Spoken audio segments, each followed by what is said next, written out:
दिक्कत नहीं। इसके बाद देखिए आपको इंपरेटिव सेंटेंस का पैसिव वॉइस बताए थे। किसका? कौन सा सेंटेंस का? इंपरेटिव सेंटेंस का। इंपरेटिव सेंटेंस का पैसिव वॉइस आपको बताए थे कि इंपरेटिव सेंटेंस कई चीजों को व्यक्त करता है। पहला तो ये ऑर्डर कमांड को दर्शाता है। किसको दर्शाता है? ऑर्डर कमांड को दर्शाएगा। तो ये किससे शुरू होगा? V1 से। जैसे ओपन द डोर, ये एक्टिव वॉइस है। जब कोई सेंटेंस V1 से शुरू होगा ना, V1 से शुरू होगा एक्टिव वॉइस में, और इसका जब आप पैसिव चेंज करेंगे तो सबसे पहले पैसिव में आपको किसका प्रयोग करना है? लेट का। तो देखिए यहाँ पे क्या किसका प्रयोग किया है? लेट का। अब ऑब्जेक्ट को लिखना है, तो ऑब्जेक्ट क्या है? The door. इसके साथ आपको B + V3 लिखना है, तो B लगा देंगे, जो वर्ब V1 आएगा ना इसी को V3 में बदल देंगे, तो B क्या हो जाएगा? ओपन हो जाएगा। कोई दिक्कत आपको? ओपन द डोर का पैसिव वॉइस क्या होगा? Let the door be open. बात समझ में आया? कोई दिक्कत आपको? देखिए इसके बाद आपका आएगा जो सेंटेंस प्लीज और काइंडली से शुरू होगा। अच्छा, प्लीज और काइंडली जो है ना ये पोलाइट वर्ड्स होते हैं। पोलाइट वर्ड्स का मतलब होता है कि जो आपके गुड मैनर्स को दर्शाता है। जैसे आप किसी को कहिएगा गो, अगर उससे बेहतर होगा कि उसको कहेंगे प्लीज गो। प्लीज एक ऐसा शब्द है ना जो आपके अंदर की जो शिष्टाचार है उसको वो क्या करता है? व्यक्त करता है। जैसे किसी से बोलते हैं गिव मी वाटर के जगह पे अगर कहें प्लीज गिव मी वाटर, तो वो और भी आपको पोलाइटनेस को दर्शाता है। किसको दर्शाता है? पोलाइटनेस। तो पोलाइटनेस मतलब होता है विनम्रता को दर्शाने के लिए प्लीज और काइंडली वर्ड का प्रयोग किया जाता है। ये सब गुड मैनर्स के वर्ड्स होते हैं जो आपके शिष्टाचार को दर्शाते हैं कि आप किसी भी चीज को डिसिप्लिन में रह करके कह रहे हैं। बात समझ में आया? जहां भी आपको प्लीज दिखेगा और काइंडली दिखेगा तो इसको बदल देना है यू आर रिक्वेस्टेड में। किसमें बदल देना है? तो यू आर रिक्वेस्टेड में बदल देना है। और प्लीज और काइंडली का प्रयोग पैसिव वॉइस में नहीं होता है। याद रहेगा आप लोगों को? प्लीज और काइंडली का प्रयोग पैसिव वॉइस में नहीं होता। तो देखिए यू आर रिक्वेस्टेड लिख देंगे और प्लीज को बदल दिए किसमें? रिक्वेस्टेड में। आज जो V1 आएगा ना इसके पहले आपको टू लगा देना है। V1 से पहले क्या लगा देना है? टू। तो क्या हो जाएगा? To go there. तो बताइए प्लीज हेल्प मी का पैसिव वॉइस क्या होगा? You are requested to help me. बात समझ में आ रहा है? तो प्लीज और काइंडली जहां आएगा वहां पे यू आर रिक्वेस्टेड का प्रयोग करेंगे। किसका प्रयोग करेंगे? कोई दिक्कत आपको? No sir.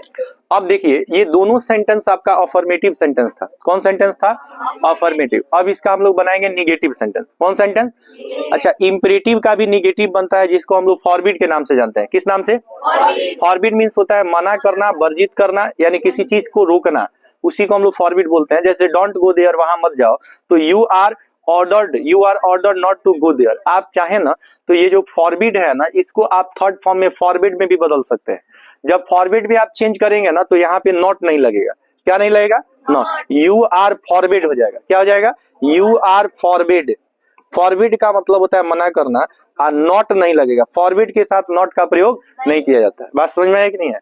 इसके बाद देखिए चौथा जो चीज को दर्शाता है इंपरेटिव सेंटेंस, उसका नाम होता है एडवाइज। क्या नाम होता है? एक एडवाइज होता है। ये क्या होता है? एडवाइज। अच्छा, एक नाउन है और ये क्या है? वर्ब है।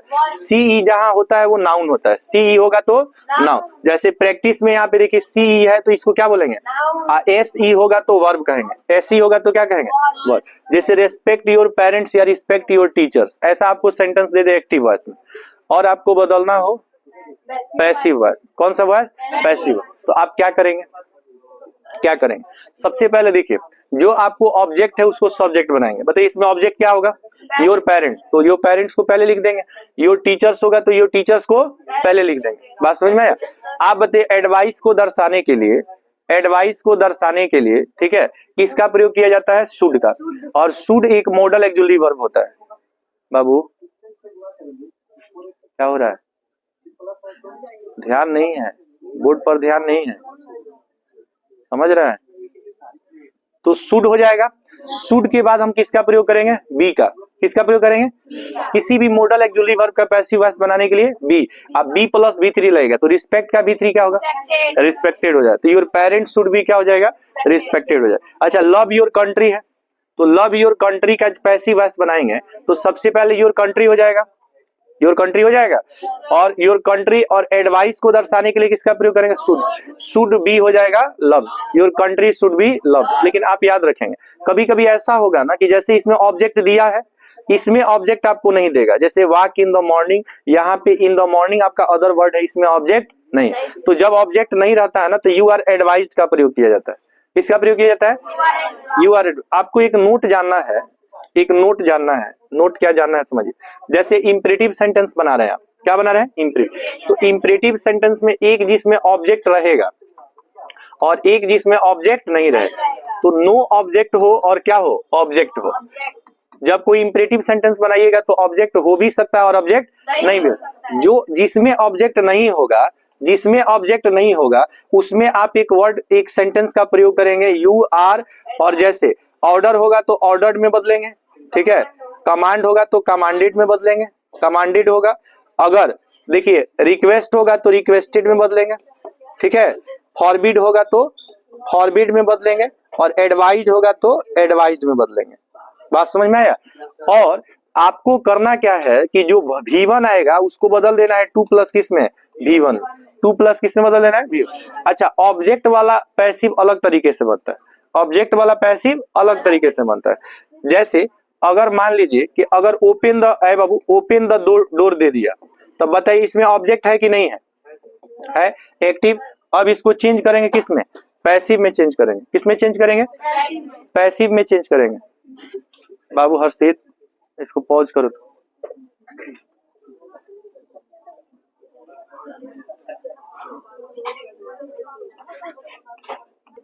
दीवार में दीवार लड़ गया कि वो लड़ गई? वो लड़ गई। अच्छा, मेन बात है ना, क्लासरूम का थोड़ा सा ये छोटा छोटा है, क्या बोलते हैं? नहीं है, कौन है?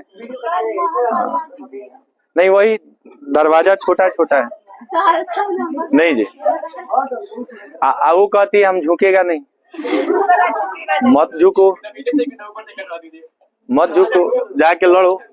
है देखो बाबू, है देखो ना, यहाँ देखो। है सुनो बाबू, देखिए ओपन द डोर है ना, बताइए इसमें ऑब्जेक्ट है कि नहीं है? ऑब्जेक्ट, ऑब्जेक्ट है तो किसका प्रयोग करेंगे? लेट। इसके बाद द डोर, बी ओपन का भीतरी ओपन। लेकिन आप बताइए बाबू, जब कोई सेंटेंस जिसमें ऑब्जेक्ट नहीं रहेगा, जैसे आप कहिएगा गो, क्या कहिएगा? तो बताइए इसका पैसिव क्या होगा? रिक्वेस्टेड कैसे लगाएंगे जी? यू आर ऑर्डर्ड होगा, you are ordered to go हो जाएगा। अच्छा, अगर इसमें प्लीज गो लिख दे तो रिक्वेस्ट हो जाएगा, you are requested to go हो जाएगा। अच्छा बताइए, अगर आपको दिया हो work hard, work hard, work hard दिया हो, तो बताइए कौन सा वॉइस? पैसिव। किसी को सलाह ही देंगे कठिन परिश्रम कीजिए, क्या होगा? Advised to work hard.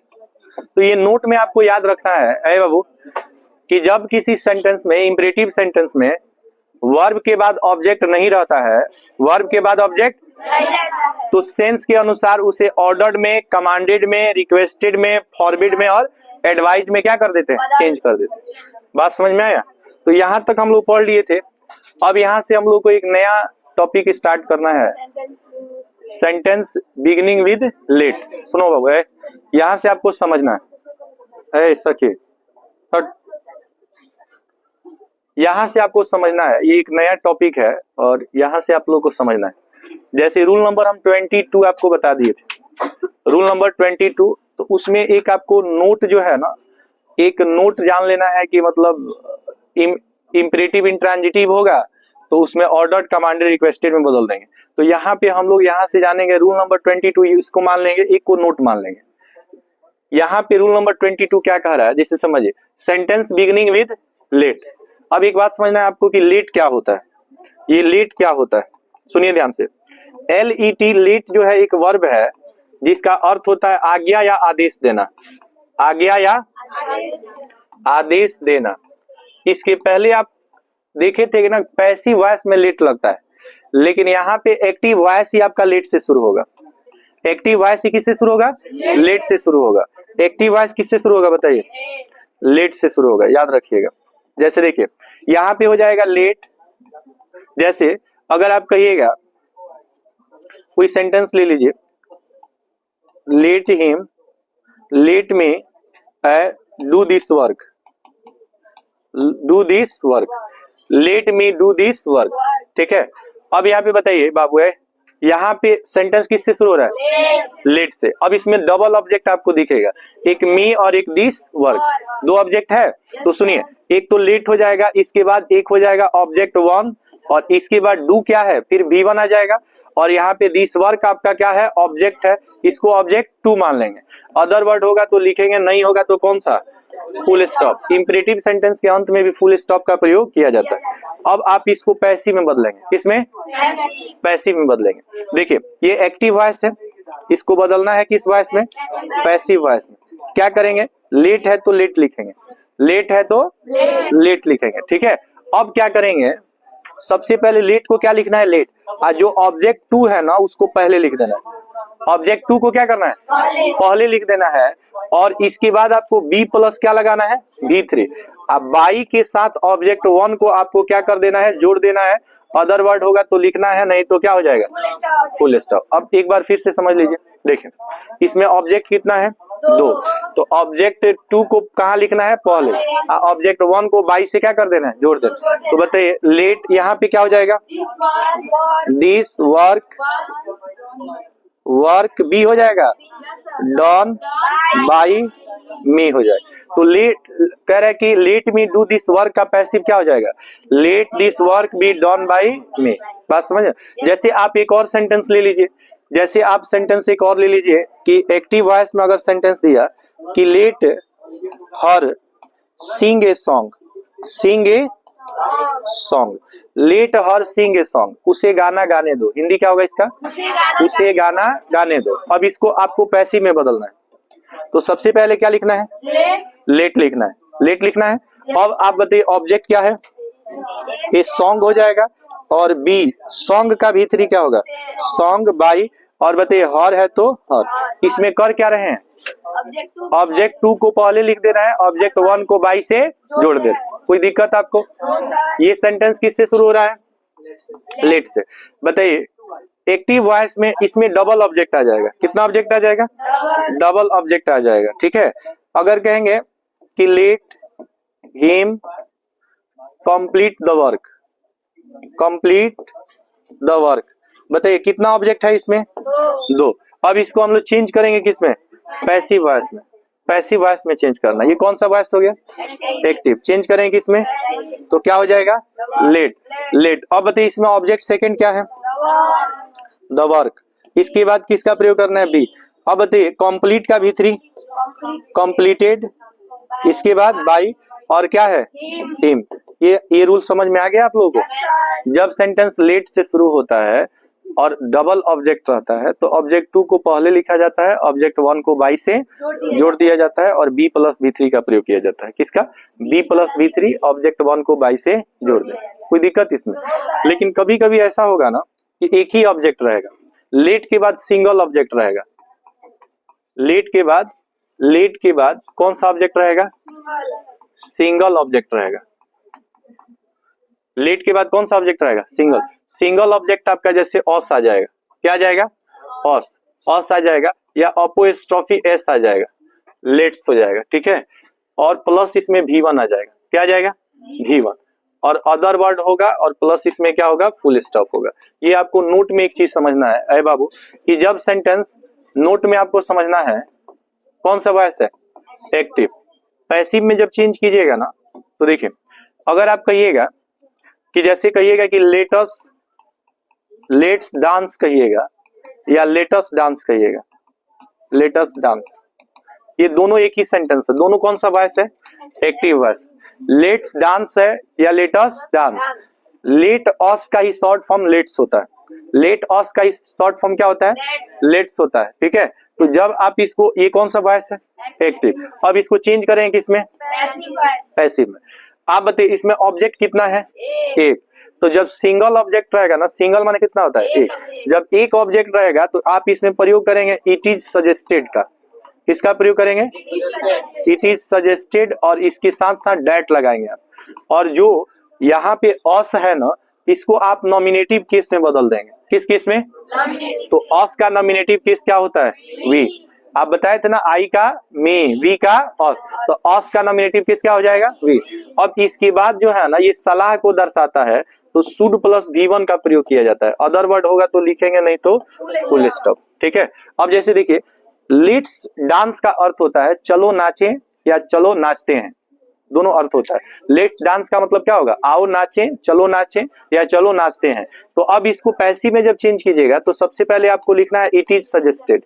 क्या लिखना है बाबू, it is suggested that we should, और क्या हो जाएगा, डांस हो जाएगा। यहाँ बी नहीं लगेगा, ठीक है, वी शुड डांस हो जाएगा। ये कौन सा वॉइस हो गया, एक्टिव हो गया। चेंज करेंगे पैसिव।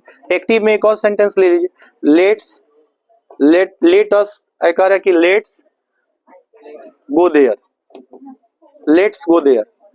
लेट्स गो देयर का मतलब चलो वहां चलते हैं।